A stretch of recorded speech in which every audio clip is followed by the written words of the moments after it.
Hi, everyone. Welcome to this communications workshop for communities responding to hate. I'm Patrice O'Neill, the CEO of Not in Our Town. I'm joined by my co-moderators today, Pardeep Kalika, who many of you have met through the virtual conversation series, and Gran Lum, also a NIAT board member. And you'll be hearing more from them in just a minute. We'll do a deeper introduction. I want to say first, we're so glad that everyone is with us today. Our original intention with this workshop was to do a communications workshop for NIAC communities to help them respond quickly when there's a hate incident, get the right people in the room, understand how to communicate with the media and to others in their communities. And we were doing this with our amazing partners at Project Over Zero. And then the waves of anti-Asian hate kept coming. And finally, we saw what had happened in Atlanta just last week. And so we decided to pivot and spend much more time in this session thinking specifically about how we can respond and communicate better as we face this crisis in our country with both violence and particularly violence targeting Asian people. So I want to introduce the people who are on the panel today with me. You heard from Pardeep Kalika. He now works for the Interfaith Network of Greater Milwaukee. Gran Lum just finished a book on called America's Peacemakers, about the history of the Community Relations Service. He's also a dean at Menlo College and was head of Community Relations Service during the Obama administration. Samantha Owens and Rachel Brown are leaders of Project Over Zero, an organization that helps guide communications that can stop identity-based violence. Kenny Tran works with I Am Not a Virus, this amazing organization that we started partnering with early last year. Yamuna Hopwood is with Stop AAPI Hate, and she's based here in California. She's also with Chinese for Affirmative Action. She's communications director. And my friend and fellow media producer, Helen Bianduti Hofer, signing in from near Rochester, New York. She works with Solutions Journalism Network. And for those of you who've seen the Camden's Turn film that we did, Helen was one of the producers on that. So happy to be able to collaborate with her again. And Jeremy Jew, our staffers, I want to introduce our staffers, Jeremy Jew, Diana Calloway, and Teresa Riley. I don't know if Mimi Shum is on or not, but thanks to the NIAT team for joining. So just as we begin, I wanted to remember everyone who was lost, and just to say their names, to remember the people who were killed last week in Atlanta. Soon Chung Park, who was 74 years old. Hyun Jung Grant, 51. Suncha Kim, who was 69. Young A.U., 63. All of these seniors who were harmed. Delane Ashley Wan, 33 years old. Xiaoji Tan, 49. Dao Yu Feng, 44. Paul Andre Michaels, 54. So we remember them and are thinking of them. And I think our actions hopefully will be partly in their memory. So 3 Bay Area people have been killed in the Bay Area where many of us live with Not in Our Town. Vicha Ratanapakdi and Paco are among them. And there have been so many others in this past year as xenophobia and hate spread, targeting Asian people in the aftermath of horrible hate speech, connecting the coronavirus with Asian people with incredible dehumanization. So I want to begin by maybe having Pardeep and Grand have some reflections about this moment and what it's been like in Milwaukee. I know that Pardeep, you have been helping to lead with the Asian community in Milwaukee, some events there. Can you tell us what it's been like for you in the past few days and what this brings back? Thank you so much, Patrice. Thank you to everyone at the NIAD team and then the audience, everyone that's joined us today. I hope that you are in Chardi Kala, which is relentless optimism, and in maybe not great spirits, but in a spiritual place so that we can take on some of the challenges that we currently face. And as Patrice spoke about a year ago, as we started to see the escalation and the false association between the pandemic and the Asian American community in Wisconsin, and the escalation of just incidents that were happening. We formed an organization called the AAPI Coalition of Wisconsin. Part of the coalition's work was to bring together different AAPI organizations all throughout the state to have a joint voice when it came to officials, leaders, and really just as far as advocacy and being able to organize and centralize that advocacy. We also wanted them to have a voice within law enforcement, federal, local, state, and make sure that their interests were being met by all of these law enforcement entities. We saw that there was a gap there between local businesses being able to report when or what feels like a hate incident, and law enforcement entities taking that seriously. We also saw that there was educational gaps that that we were facing within our public school systems and within just a community, as far as and then really that was our inspiration for forming that organization. And over the past year, we've done some amazing work around advocacy, around obviously issuing statements of support when it came to lots of stuff that were happening over the summer and within the pandemic and the Black Lives Matter movement. And I think that when the hate attacks in Atlanta, Georgia happened, it was really it was I mean, the difficulty was that some of our feelings felt validated. And shortly after that, as the narrative started to come and around and change, the narrative around this was not a race-based hate incident.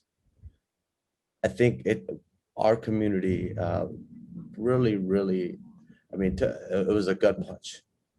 It was a gut punch for so many different reasons. I think that it was a litmus test on America. I think it was a litmus test in Wisconsin, as far as like how much do we see racialized violence from one community to the next. Some communities, I think that we see it well, and for other communities, and I think the Asian American community, we did not see it after that incident. Even after that incident in the past year, there a sincerity around seeing Asian American and Pacific Islander racialized violence, and that's kind of where we were. And I just feel this past week has been really about holding space. So I'm as we are doing the work that we're doing, this is deep work. And I think that you need to allow yourself to kind of hold space for different sets of beliefs.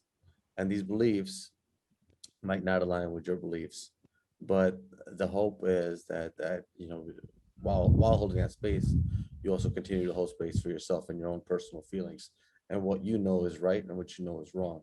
And in my heart of hearts, I know that this was a an act of racialized terror committed by committed by somebody who maybe is so subconscious, like it's so ingrained in the in his subconscious that he didn't even understand how racialized it was.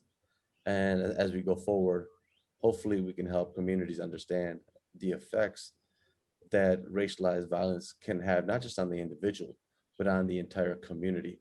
And I think that that's I'm thankful for being for this program being available to communities. I will talk a little bit more about what we did to have a vigil, and really the Asian American community in Wisconsin that came together in the midst of their mourning to have to plan. So at the same time, grieve, and at the same time, plan a vigil and make sure that all logistics were being handled. And I don't know if that's a fair ask of anybody. And I think that as we go forward, I will ask government agencies to make sure that they're showing up for every community the same way that they show up for other communities, and not have to make communities have to do both, grieve and plan vigils. So I thank you, Patrice, for allowing me to. I know I spoke a little bit, but I didn't speak about the Sikh temple shooting, but I think that the Asian American community right now needs to be centralized in our discussion. Thanks, Pardeep. And we'll continue our conversation with the two of you, but Grant, I want to pivot to you and ask you, you've been on television, you've written an op-ed. I think this is also very personal for you with the killings that have happened in the Bay Area. What are some of your reflections about this moment? What's working as someone who has been deeply involved in a response to hate incidents for a good portion of your career? What strikes you about this moment? What is alarming you, and what is giving you hope that there are positive actions that are taking place? So thank you, Patrice, and thank you for pivoting this. It took a lot to make it happen so quickly. Thanks to Pardeep, it was just great. It was useful and helpful in this moment to hear your perspective, given your experience and given your work. And I'm thankful for all the panelists. I think a terrific group of panelists to speak to this moment. So I'll speak to this. I mean, one thing, I think some folks may know on this call, but Patrice is referring to the fact that I led the Community Relations Service, an agency within the Department of Justice, the agency was given jurisdiction by the 2009 Matthew Shepard James Byrd Jr. Hate Crimes Prevention Act to respond and prevent hate. And so I know we will talk about it later, but when I was there is when Oak Creek occurred, and we responded to that. We dealt with other hate incidents. This one's hard, right? Because as an Asian American, it's hard. As someone who grew up in San Francisco, it's hard. Where Mr. Vicha Ratanapakdi died was literally steps from the house that I grew up in. My father is a couple years older than Mr. Ratanapakdi was.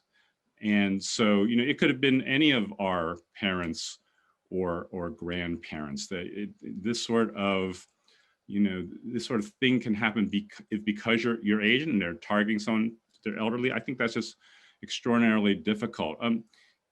And of course, as Pardeep was talking about, we've known this has been growing for a year. We have Stop AAPI Hate here, and they have done an amazing job focusing on the reporting, and that's so important. And we may talk about it with the Oak Creek case. We should talk about it in Oak Creek as well, right? But there's a 3,800 incidents of anti-Asian sentiment that the folks at Stop AAPI Hate have collected and put a lot of work into that. So you could see all those incidents growing. What makes it also hard is, you would think, right? A number of folks are from the Bay Area. I was born and raised in San Francisco, in an area that has a lot of Asian Americans in it, and yet, and I worked on this issue, as Patrice said.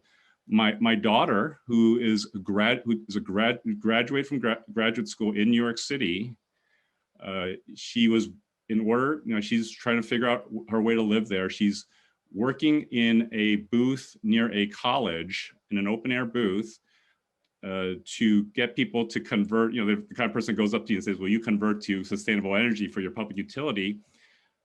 She was confronted by several young men, likely from the college, who started yelling kung fu and all these sort of things to her, and she was really scared. Right? I don't, and as a father, you want to protect your children from this kind of thing, and this happened in New York City. Something similar happened to my nephew in San Francisco, right, as well. So, and this is not abnormal. What I'm sharing is nothing that, when I talk to friends and I talk to peers, there's real fear going on. There's real incidents of slurs and insults going on.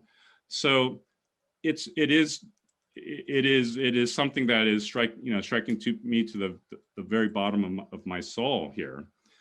And Pardeep was talking about Atlanta, right? We are trying to parse, right? Whether what is this a hate crime? What was the motivation? But let's just look at the facts, right? Let's look at the facts.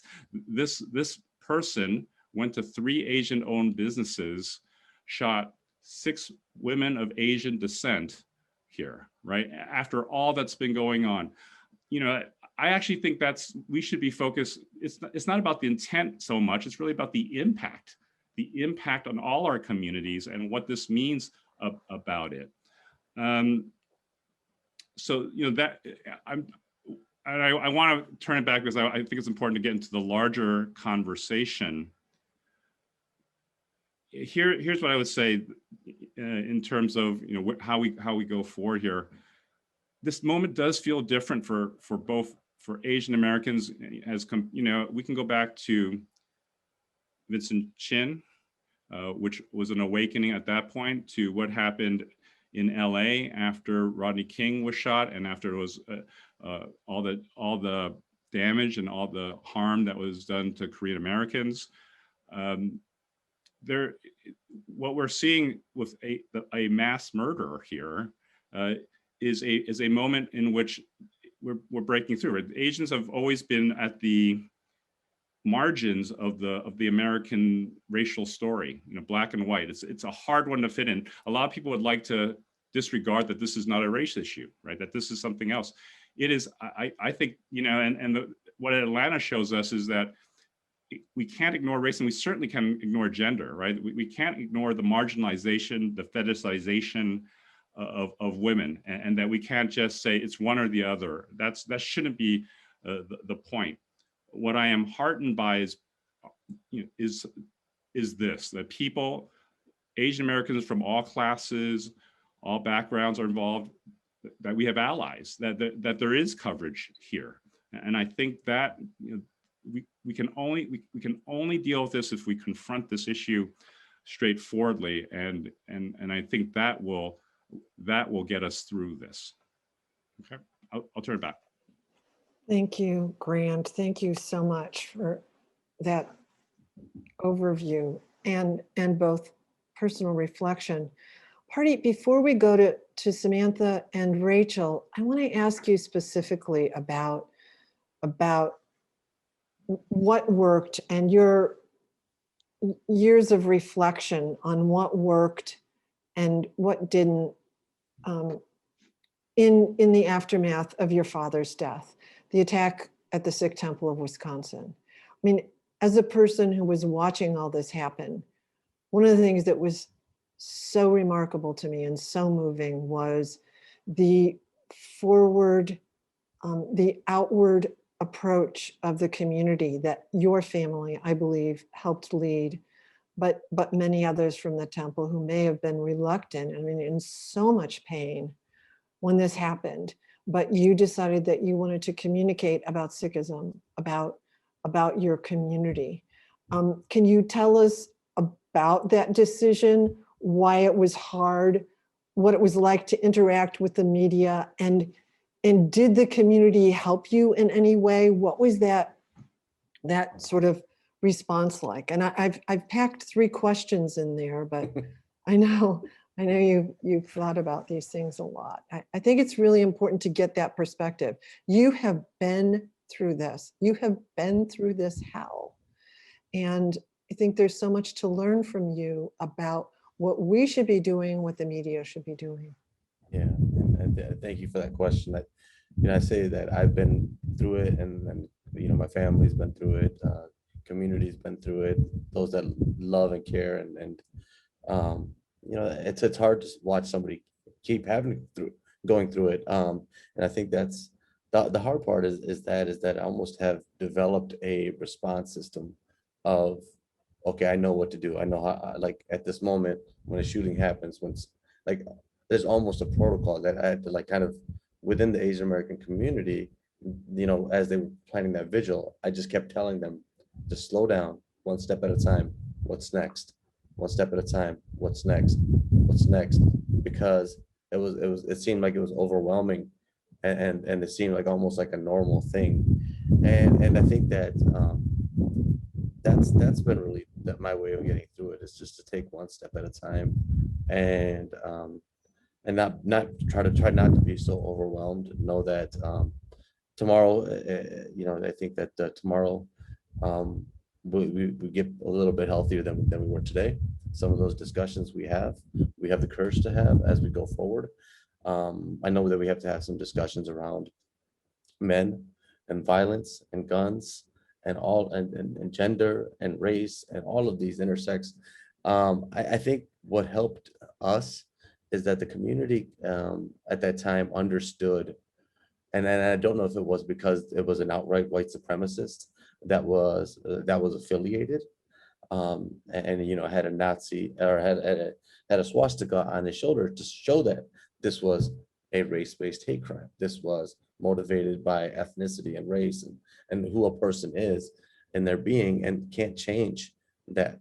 But I do think that there's a lot of incidents that happened like that I wish the struggle is really like, I wish that people would understand hate for some of the sort of the subconscious some of the things that might not outright like be there like a swastika, but it is hate. It is hate towards women. It is hate towards ethnicities. It is hate towards certain people of certain religions. It's hate towards people because of their race. So I think as we go forward, to make sure that we're protecting those people who are vulnerable, and I think media has a huge part to play in this, for me.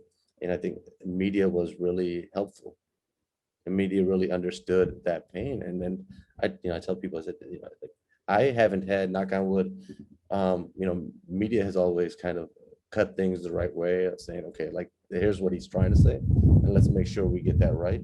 And if he doesn't try to say it, or if he doesn't want to make a comment, let's be respectful of that too. So I think that people stepping up, government, like officials stepping up.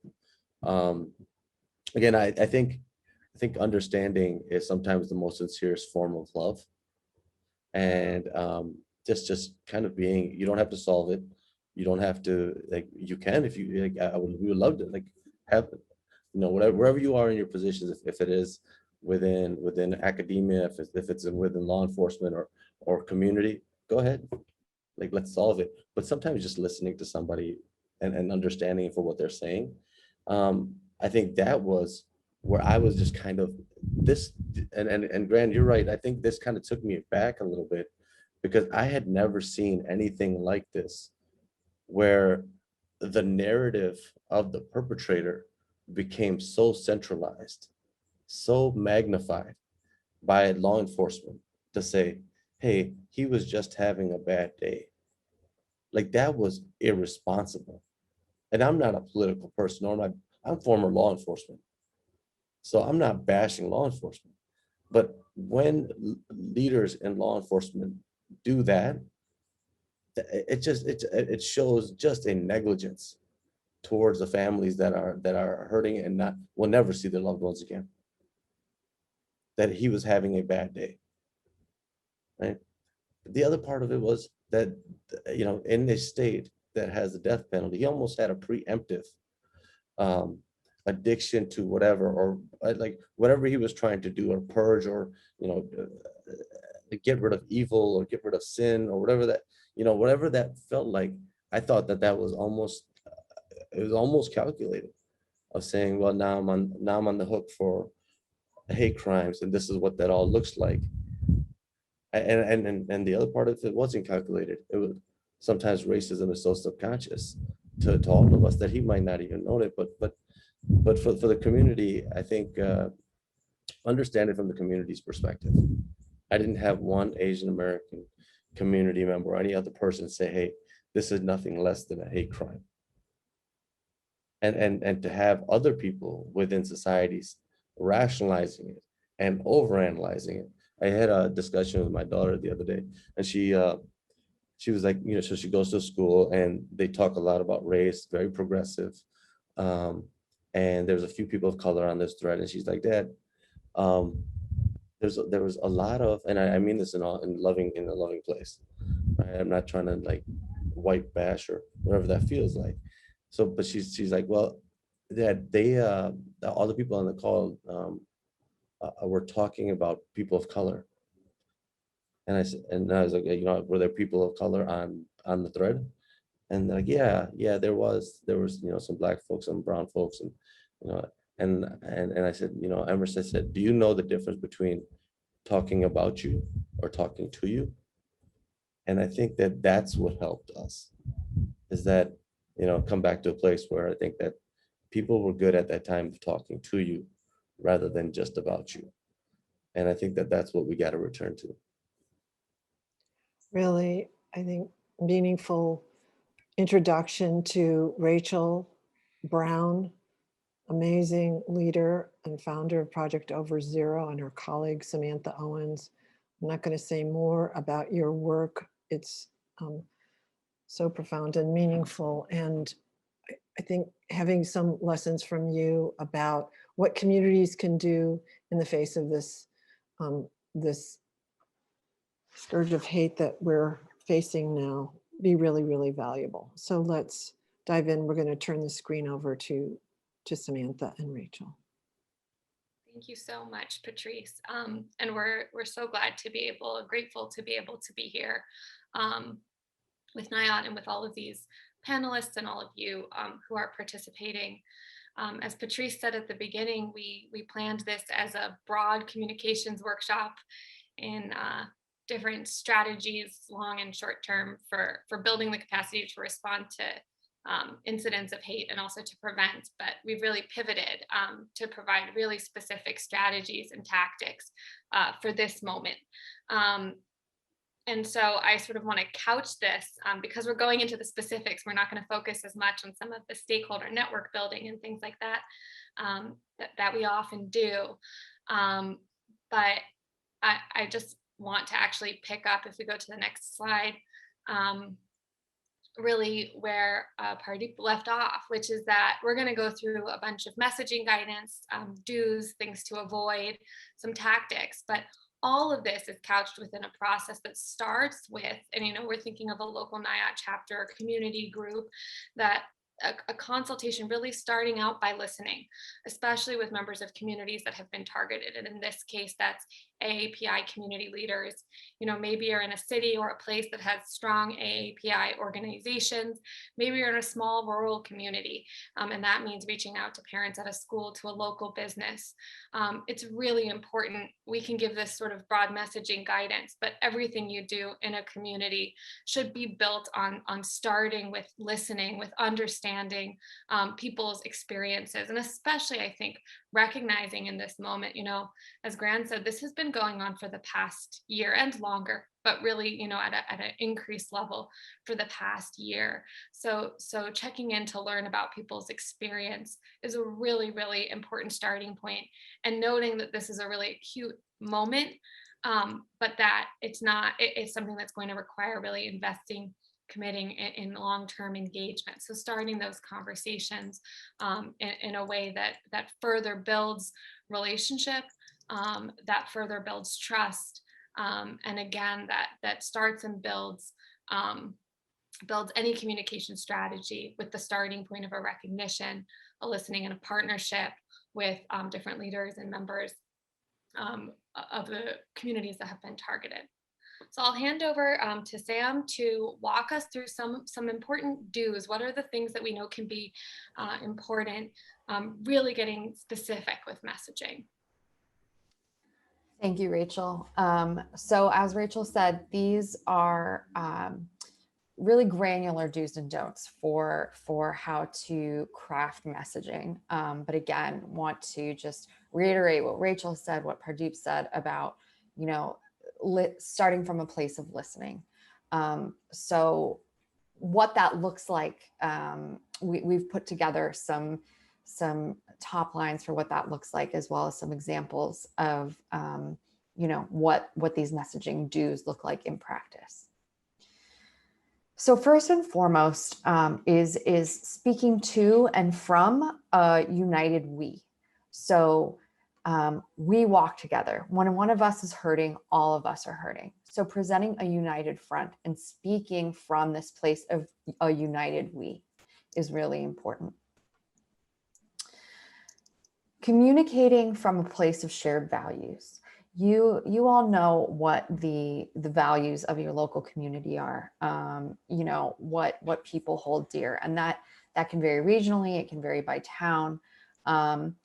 Thinking about what those shared values are and communicating from those places can really make messages resonate even further. So in our community, we value respect and safety for all of our members, and we show it.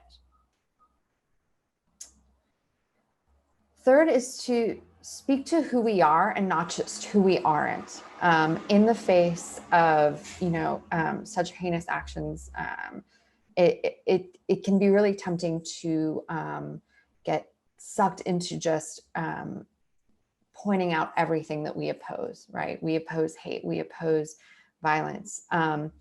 Research has shown that people gravitate really toward messages of who we are, and this is what we're for. So having that aspirational messaging, this is what we're standing up for, is really important as well. So what this could look like is, in our community, we stand up for each other. We respect each other. We care about each other. And this is what makes us strong. It's also important to make it clear that the majority of the community stands against hate.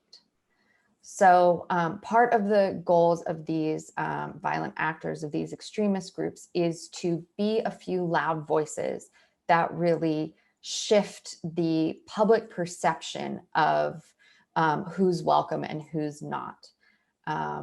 In your messaging, it's really important to make sure that they don't win on that front, that you are still claiming, you know, the majority. You are still saying, no, you are, you know, your voices might be loud, but they are few, and there are lots of us, and we are strong. So what this could look like is, while a few loud voices try to sow hate and division in our community, the countless voices standing up for what's right remind us that the overwhelming majority of our community is committed toward unity and equity.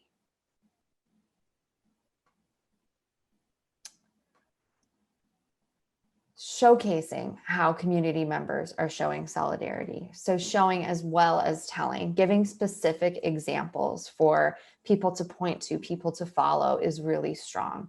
And will really, people hold on to stories, and will hold on to stories of how community members are showing up for each other. So this could look like, we are proud to live in a community where we show up for each other.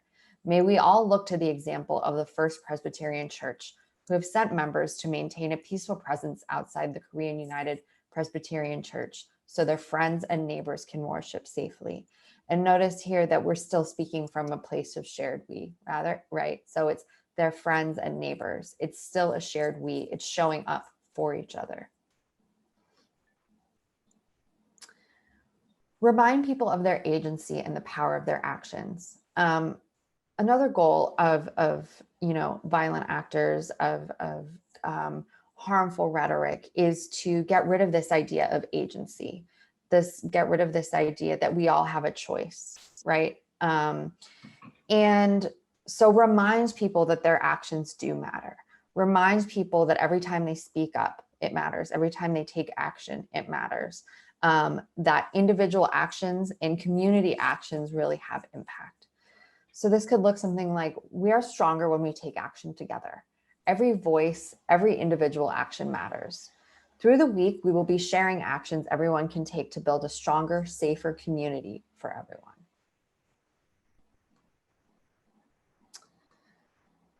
Also, in your messaging, it's important to use empowering language, so including metaphors that reinforce agency. There's a lot of research about what metaphors can do, and how the way we frame things, the metaphors we use to describe things, impact our understanding of them. Think about agency in all of your messaging. Think about reminding people that they have a choice to stand up and stand in solidarity with their friends, neighbors, people who are being targeted because of their one part of their identity. So here's an example of a metaphor and language that encourages agency and empowers. So we are all in the driver's seat here. Let's use our actions and words in a way that gets us to a safe and equitable place as a community. So we're using the metaphor of driving. That's you're in the driver's seat. This is within all of our control. I'm going to pass to Rachel now to talk about some of what to avoid in your messaging and what you can do instead.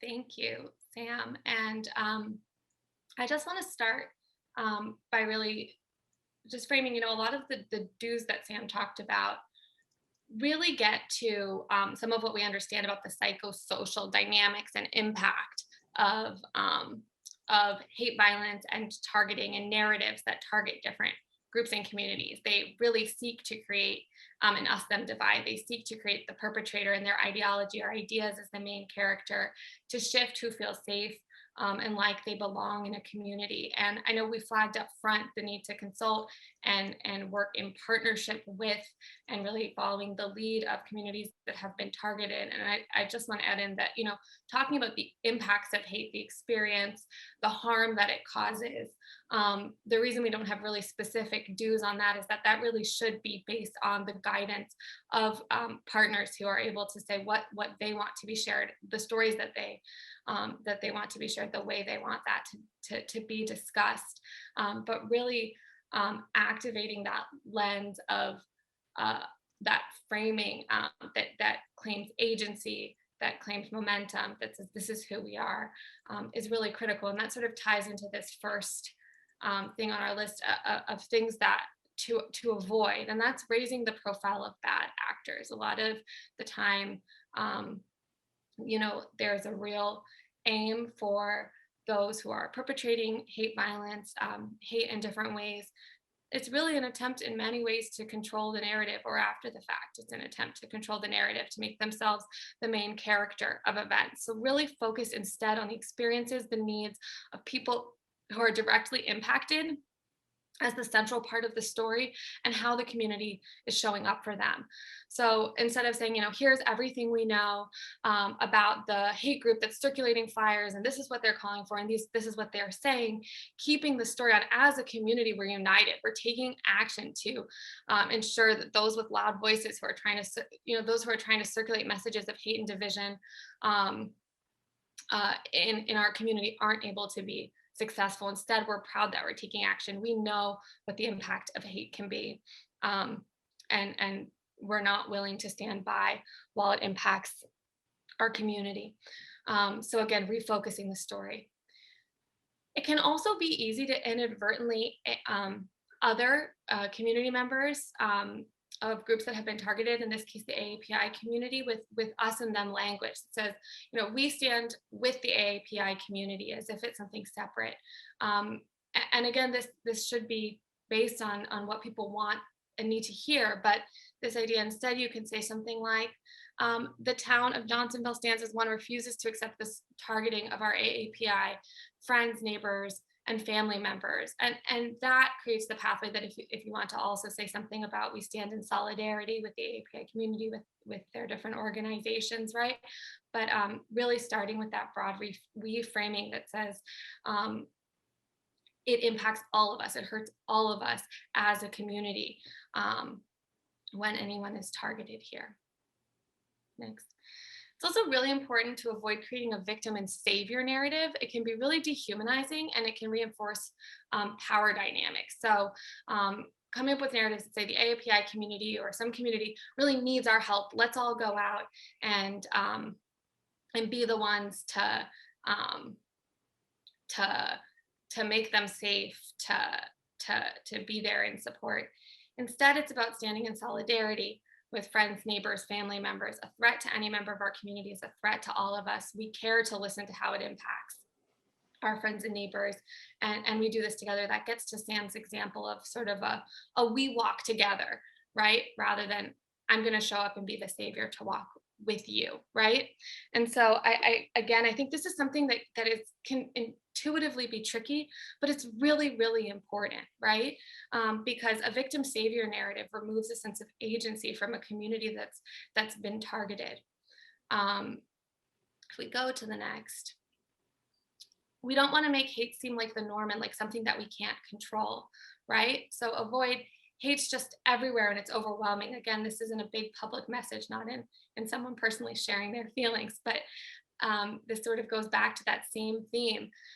We're hardened to see the overwhelming majority stand up and speak out against hate and violence targeted at AAPI communities. So recognizing the severity, the harm that is caused by hate, focusing on that sense of agency and on the idea that the norm, the momentum is towards your community standing up against hate. While we can't control the actions of every individual, we can all control what we do as a community, right? That's that driver's seat metaphor.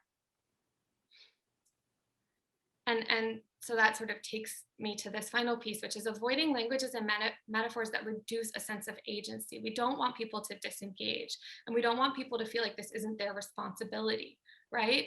And so instead of we're caught in a flood of hate, it's out of control, there's nothing we can do about it. It's we all have a hand in building our community. What tools do you have to help build a community that's safe and welcoming for everyone, right? And giving people concrete actions. We want people to have a sense that there is something that they can do, that they must do, that they're responsible to do. And then when we get into messaging tactics, or sort of the how, just to go through a couple of things. One is to mobilize messengers. So make sure to share messages that come from diverse sources in your community, right? And importantly, in a moment of crisis, there might be people who didn't realize that there's a problem with hate and who are suddenly concerned and willing to get on board, maybe a particular local business or local leader. This is a moment to get a commitment from them and to bring people into the fold of really understanding what an issue this is, and making longer term commitments. It can also be really important to ask for and secure messages from public and elected officials. That builds commitment and accountability through public statements. Go to the next one.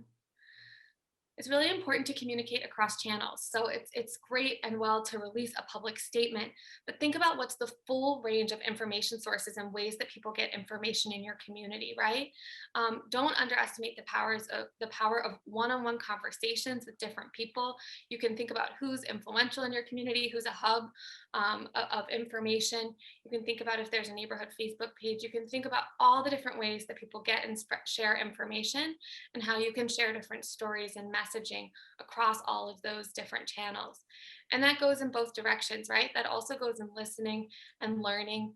That might mean reaching out to parents at a school to say, what are kids needing to hear right now? And what are they needing to see? And how can we get communication to kids who might be affected and struggling with this, right? So this is getting really creative about how you communicate and using all the tools at your disposal. Go to the next one. I'll hand it back to Sam. Thank you, Rachel. So this comes back to an earlier point, which is to show people what you mean in addition to telling them. So people really hold on to stories. We're wired for stories. So tell stories that model for people how they can engage, how their peers are engaging, what you want them to do, what others are doing. Have those stories ready to be shared and to be amplified. Also use visuals, use images, videos, posters, flyers. capture people's attention in as many different ways as you can to appeal to the storytelling parts of our brain, the parts of our brains that, like to see images. And as Rachel spoke to earlier, also get specific in thinking about different stakeholder communities. So think about the different, within your community. Who are you reaching? Are you reaching elders? Are you reaching young people in schools? Are you reaching folks who work at the biggest employer in town? Who are you reaching? What do they need to hear? And how can you reach them? So instead of thinking about your community as a monolith, which is maybe a little counterintuitive since we've been talking about this united we and speaking from a place of united we, when you think about getting your messaging out, think specifically about what different segments of your community look like, where they get their information, what they need to hear. Do they need to hear that people are standing in solidarity with them? Is it people who need to hear about different ways to get involved? What are the needs and how can you meet them? And with that, I will stop sharing my screen and hand it back to Patrice. Sam and Rachel, thank you so much for that powerful presentation. Really concrete actions that we can all walk away with, and messages really powerful. I'm just so honored that you came on and shared with us today, and really appreciate it. I want to start getting the conversation going, but I want to make sure that we get to hear from Yumana and Kenny about their resources in case people have to leave. We're going to carry on after the hour, but I want to make sure, and Helen also. So Kenny, talk to us a little bit about I Am Not a Virus. It's an organization. We met Mike Keogh, maybe even last March when he started I Am Not a Virus. Can you talk to us about what your work is and this powerful messaging that you're engaged in? Yeah, of course. Thanks for the invite to be here. So I'm Not a Virus is an artist-led initiative that works on really dismantling racism through storytelling and just working through an equity lens on this one-on-one and deeper level. We really believe that solidarity takes a lot of continuous work and the sharing of resources. For us, we've been focusing a lot on mental health workbooks for healing spaces for Asian Americans, as well as the organization of the incorporation of history in the traditional historical curriculum in the United States. We are currently a big advocate for SB 678, which is a Asian American and Pacific American Studies bill in Connecticut. But we've also been working on things called History is Colorful, which is highlighting BIPOC farmers and BIPOC artists across the United States as well. And we also partnered with Admirasia as well as other organizations to create this Asian American Pioneers art booklet that students in the curriculum can, color and learn about history. I think it's really important, like so many people had aforementioned before, that Asian Americans are a part of American history, and that otherness needs to simply be taken away by education. Talking about the impact that Asian Americans have had on American history and American culture in general is a way for us to have a sense of belonging. So definitely a very large part of the things that we do. So we've worked alongside a lot of community groups as well. So that's a little bit about what I Am Not a Virus does. We, touch base with a lot of writers. We have a podcast, among other things as well. So a lot of resources for organizations. And for people who are interested in the booklet, please feel free to check out the website. We have information there. And maybe let's put it in the chat, Diana, will you put it in the chat and let us know when, so people can access it. And I want to go to Yamuna, and thank you so much, Kenny. It's really exciting. There's so much to learn from I Am Not a Virus. Yamuna, can you tell us about about the amazing work. First of all, thank you for Stop AAPI Hate. The reporting sources and the work that you've done to aggregate these reports of incidents is so vital. Maybe you could talk to us a little bit about the communications messaging that you think is important and that you would like to share in this moment for everyone as you're working so hard to address the needs of this time. Absolutely. Thanks, Patrice. And thanks to the organizers of this event, all the panelists, some wonderful conversations happening here. To provide some context, Stop AAPI Hate is a coalition. It was founded last spring in response to the rise of racism and xenophobia during the pandemic. Our founding organizations include the Asian American Studies Department at San Francisco State, the Asian Pacific Planning and Policy Council in LA, and Chinese for Affirmative Action, where I work. Since March of last year, we've also been one of the larger reporting centers for anti-Asian hate. And since then, we have received 3,800 reports of hate incidents in the United States. And since we count on victims to self-report, we expect that the real number of incidents is much, much higher than that. In light of the events of the last several weeks, from the murder of Vicha Ratanapakdee to the Atlanta massacre, national attention has shifted for the first time in decades to AAPI communities. And for us, there are two sides to that coin. So on one hand, it's so meaningful to us and to me as an Asian American to know that the mainstream media is sharing Asian American experiences, is uplifting Asian American voices, in many cases for the first time. And because of that, we have an opportunity. It is such a unique opportunity to educate folks around the country about the historical origins of anti-Asian racism. We have the opportunity to build multiracial coalitions under the big tent that is Asian America, quite frankly, and develop a shared vision to honor and protect our communities. So at Stop AAPI Hate, that is what we strive to do. We strive to engage academics and researchers, community-based organizations, lawmakers in our campaign to educate the general public and affect change in our communities. And this is important, also making sure that the resources we provide are offered in Chinese, in Korean, and Vietnamese, and Hindi, to as many languages, Asian languages, as we can, and on whatever ethnic platforms make sense to facilitate access to the most vulnerable members of AAPI communities, because in many instances, it's these members that face the brunt of anti-Asian racism. So on the other hand, though, the news cycle moves so quickly, and the social media news cycle moves even more quickly. And we notice the desire to be the first to respond to an incident sometimes can come at the expense of truth and context.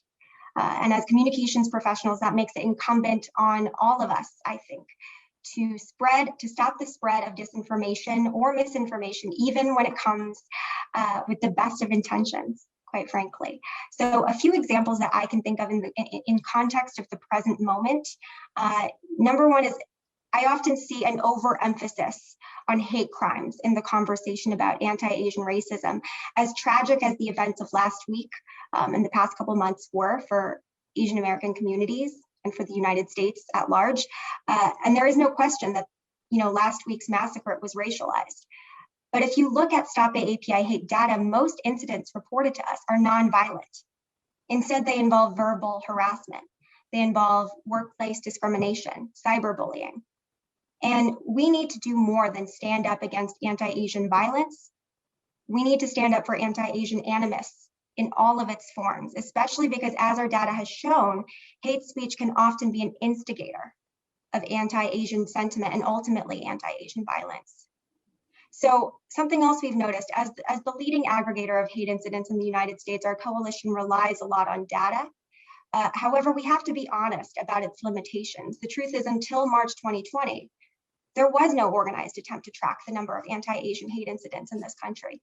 So even though we can acknowledge that anti-Asian racism has been here for centuries, We don't have data that says so, which tells us that the more outreach we do to limited English proficient communities, to individuals without access to the internet, the more accurate our data will be and the better news coverage on anti-Asian racism will be. You know, and the third thing that we really notice is an overemphasis on perpetrators. A lot of conservative outlets in particular have used incidents of anti-Asian violence to pit communities of color against each other, and specifically Black and Asian communities. And we get a lot of questions at Stop API Hate about why don't we track the racial and ethnic makeup of perpetrators? And it's because we don't want to contribute to that narrative, especially if that narrative is going to be used to advocate for increased law enforcement when there is so much distrust in law enforcement within communities of color. And at Stop API Hate, we want to center on the experiences of victims and survivors, not perpetrators. We want to advocate for restorative justice when it makes sense. And we understand that other communities of color, in fact, are our greatest allies in this fight. We understand that there is a lot of information circulating the web about how you can get involved in anti-Asian violence. And a lot of it folks have talked about today, which is incredibly valuable. At Stop API Hate, the way we see it, the most important thing you can do today is to let folks know to report a hate incident when they experience it and when they witness it too. And that they can report a hate incident without involving law enforcement at all. We know that data has a powerful impact. We've already seen our reports help inform hate crime legislation, corporate policy, public sentiment, and I would encourage everyone in attendance today to tell the people in your life to report their hate experiences at stopatapihate.org. And I will turn it back to Patrice. Yamuna, that was such a powerful message. And I think all of the things that you are doing and saying that are needed in this moment is the reason that Not in Our Town exists. How can we work at this at the community level to address the problem before it becomes a hate crime? How can we build those inclusive communities that can make that possible?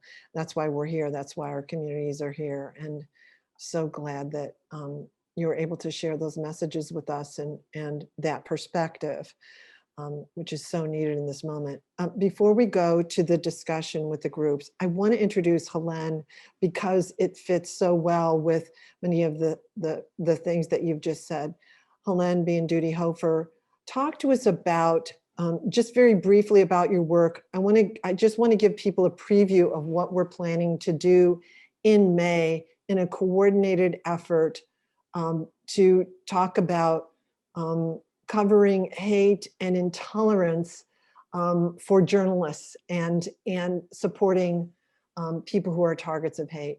So Helene, so happy to introduce you. Oh, well, thank you for this event, and to the panelists and the insightful, the incredible information. Someone posted a comment that says this is like a fire hose. I mean, the information that we're receiving is essential. And today, moving forward, and so just much respect and gratitude for all of you. At the Solutions Journalism Network, we have an initiative called Complicating the Narratives.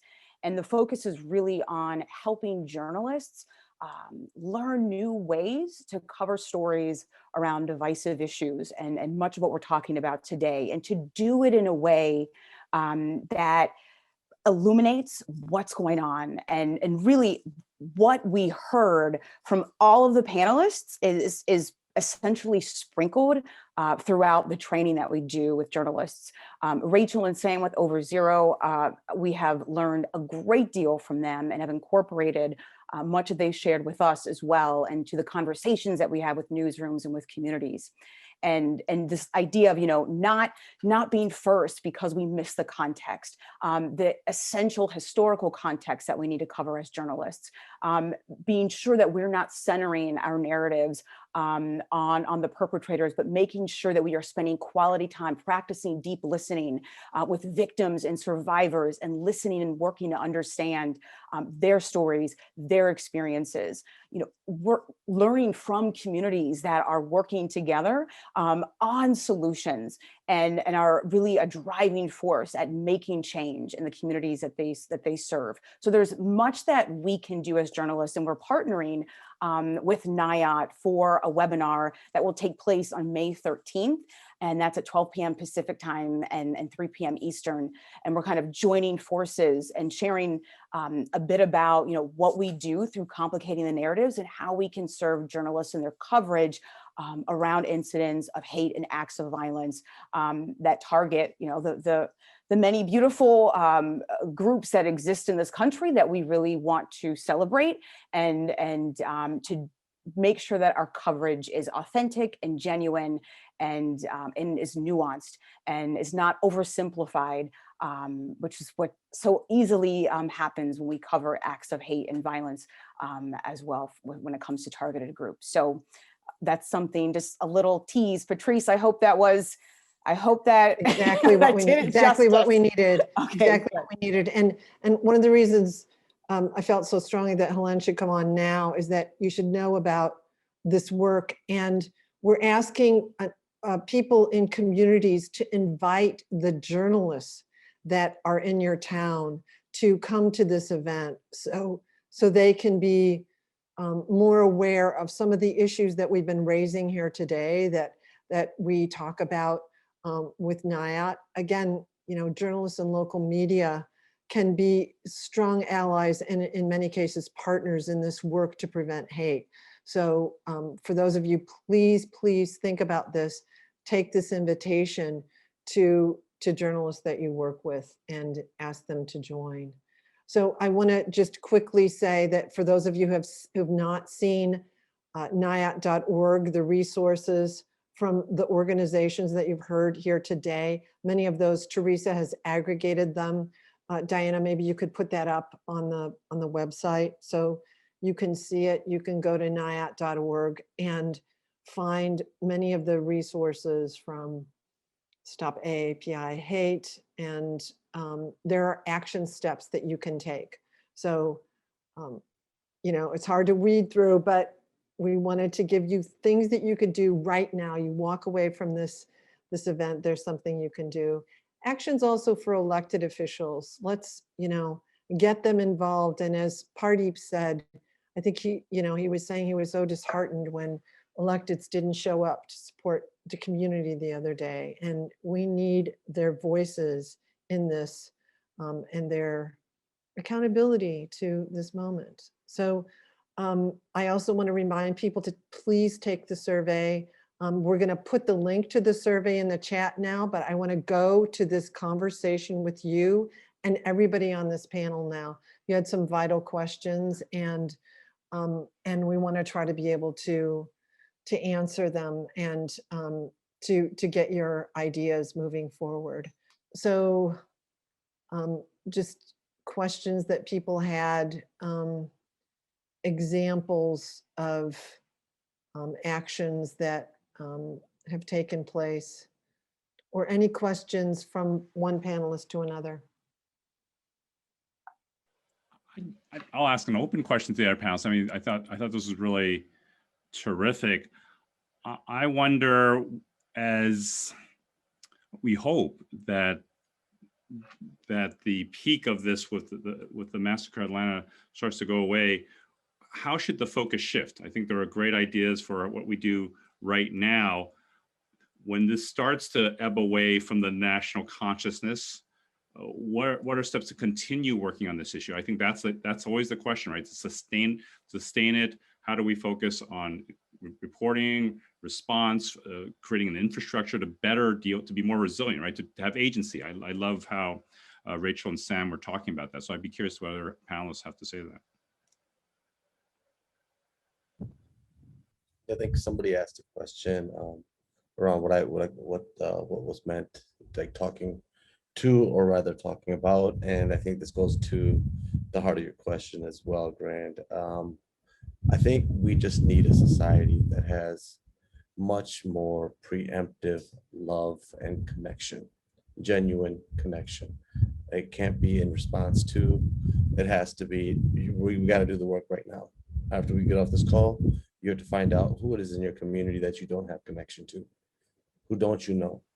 what communities may be underserved, what needs are not being met, what relationships could we be healthier from if we had genuine relationships, not like going to party, even talking to, somebody who I feel like, like I get the funnel of questions from about, this and that thing, but I'm saying, get to know somebody outside of me within my community, or whatever my community is, get to know somebody else. Like, and it's hard work, but I think that's what's missing, is that this preemptive sort of connection. And I think that everyone, all of the panelists, we talked about this, right?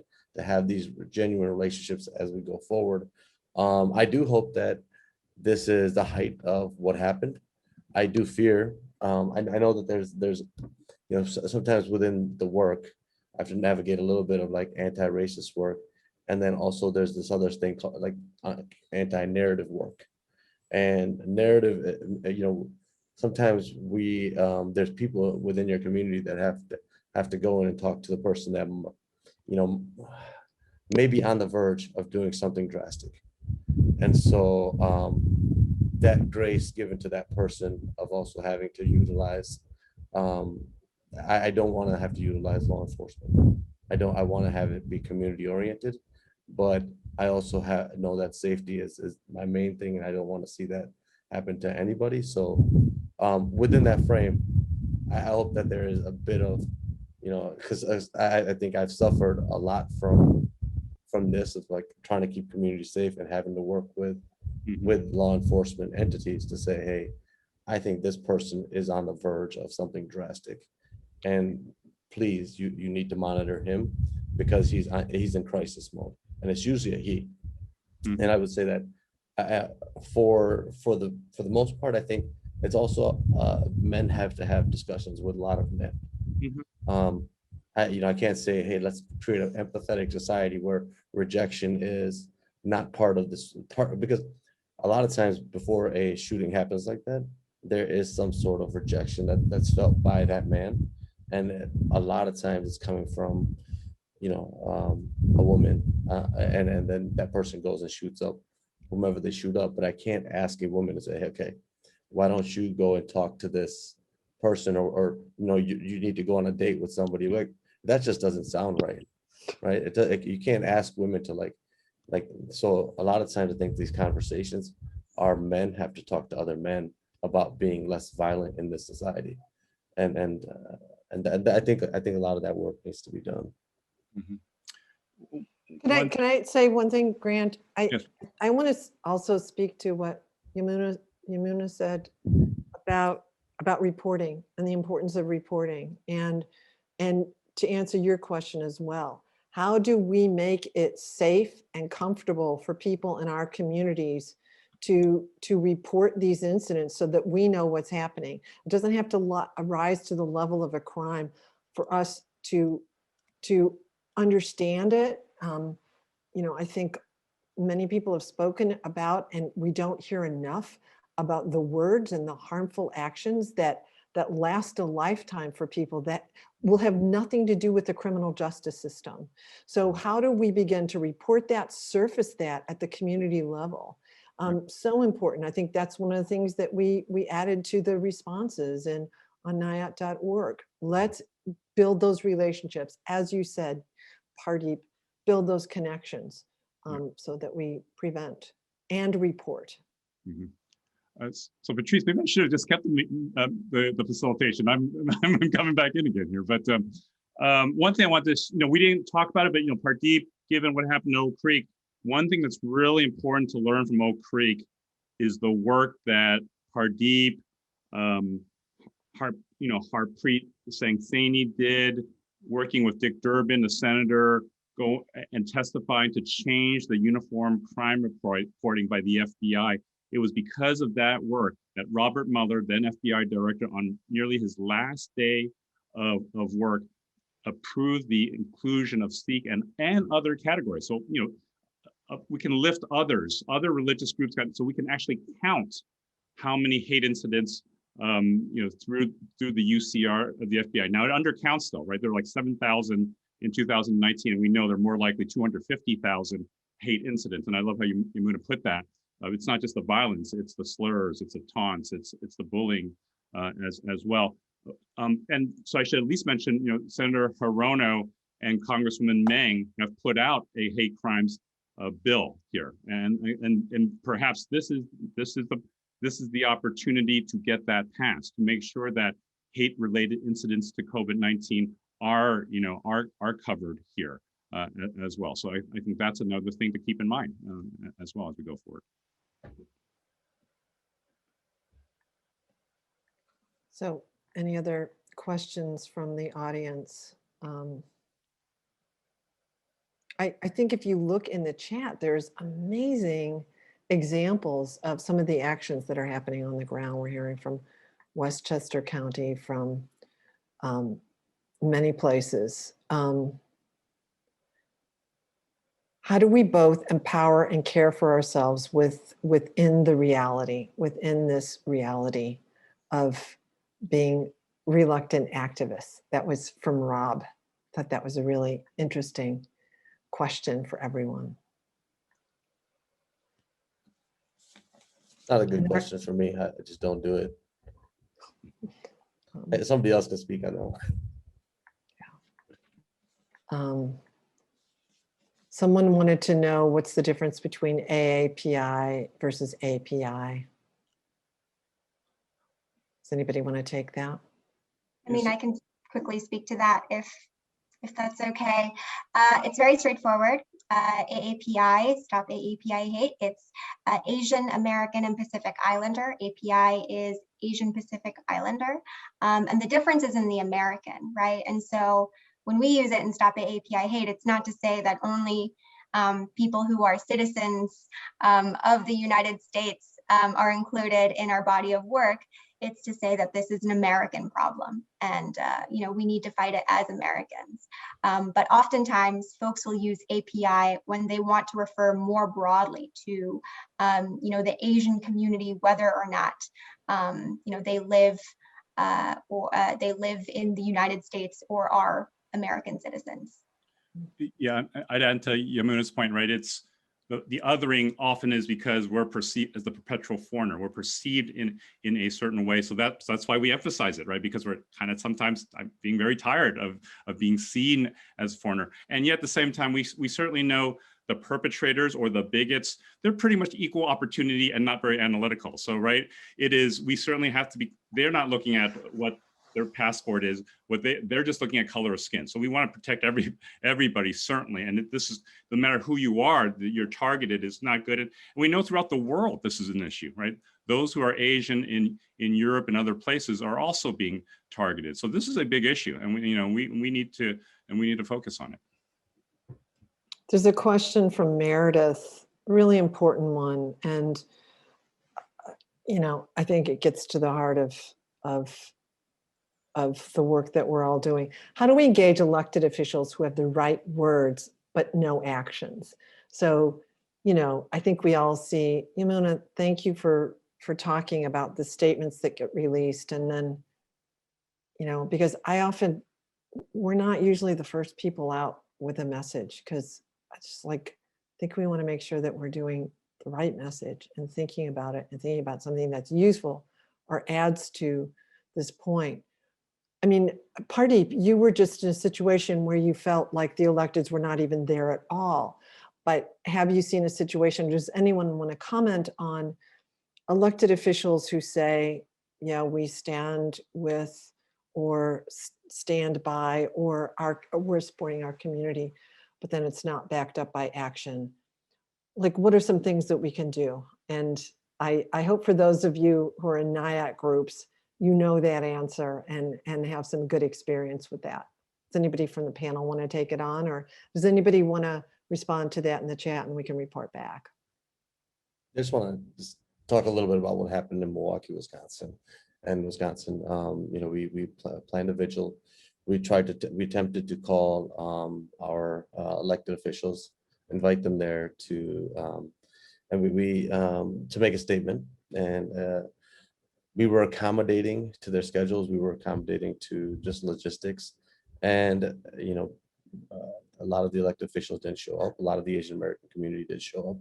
And it felt like a really like just a slap in the face of racialized violence against the API community. And you know, I think a lot of people went to social media to calling him out the next day and saying, "Here, let me tag the governor, let me tag the mayor," and tagging them and saying, "What's going on?" Like that, you you ran on all of these progressive values and maybe some of our progressive values. So I think just elected officials need to be held accountable, and really we need to know that we need to fundamentally understand that they work for the voting public.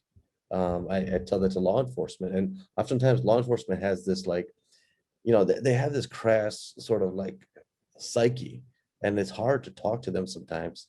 But even like you know, I was talking to the chief and his representative and asking them to, you know, just come make a statement, and really the scheduling this thing, that thing, and I'm like, and they're like, "What do you want us to say?" I'm like, "Dude, like 8 people were shot and killed. I think you know what to say. Don't act stupid." Like and so I think each and every one of us has a connection that we can make and hold people accountable in ways that other people might not be able to. And so, you know, I think that was my lane of saying, okay, like if I can talk to them in their own verbiage, let me speak up on behalf of that. If somebody else will call somebody out, elected official, I think calling them out and saying, "Hey, you know, I see you were there for this community and that community, but were you there for the API community in this situation?" The governor returned that phone call eventually, and you know, got as apologetic as he could. And you know, we said, okay, we need a public statement. We need public facing events. We need, so then the demands after that.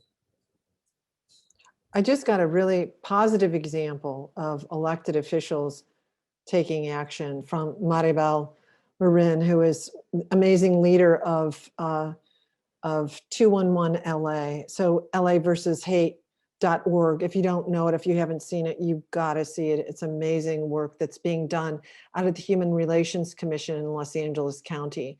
Human Relations Committee, Robin Toma, Terry Villa McDowell, they worked for years to get the County of Los Angeles to fund both hate crime reporting through the 211 Center and an awareness campaign at laversushate.org.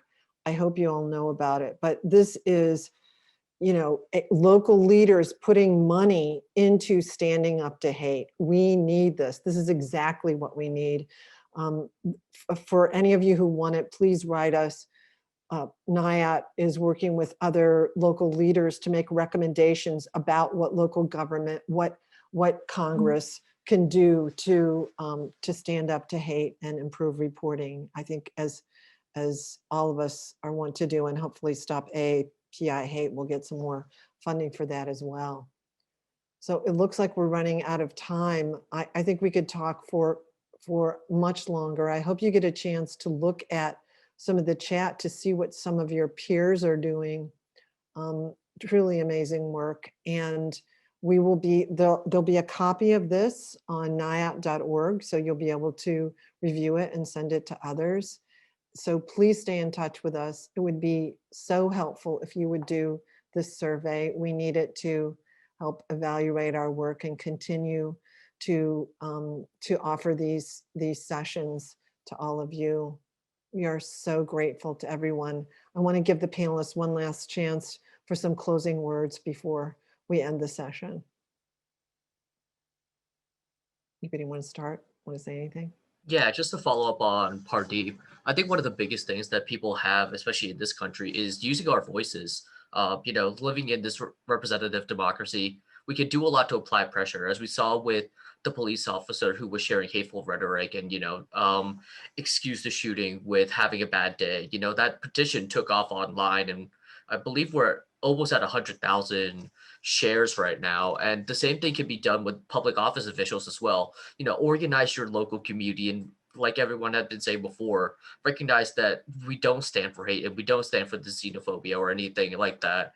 And, you know, a cold call and multiple cold calls can really make a world of impact.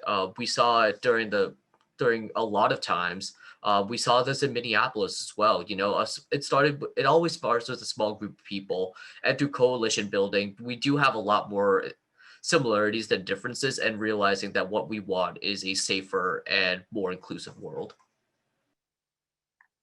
I Thank you, also just, Kim. if I may, just add on to that, in response to the question about, what to do in response to elected officials who talk the talk, but they won't walk the walk. I think there's a lot of elected officials and more AAPI elected officials every year, by the way, who believe all the right things and they agree with us on the core issues. And I think what we've seen in the past year is that they will act on those issues, and they will act on what we tell them we need to do in order to protect our AAPI communities when we make it very difficult for them not to. And a part of that is organizing online, just like Kenny was saying.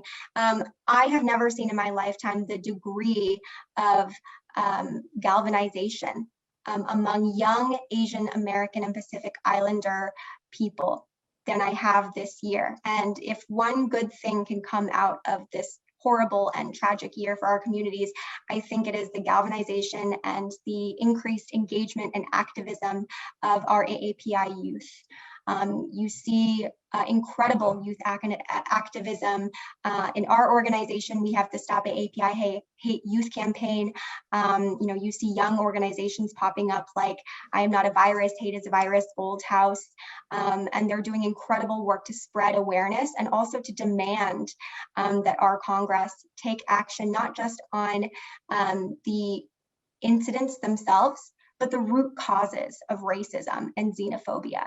And I think, as Kenny was saying, I think social media, I think online petitions, I think rallies, it's all extremely helpful in applying the pressure needed to make it really politically difficult for our elected officials to say, I stand with the AAPI community, without actually then standing with the AAPI community and expressing that with their votes and with acts of bravery and introducing bills in Congress.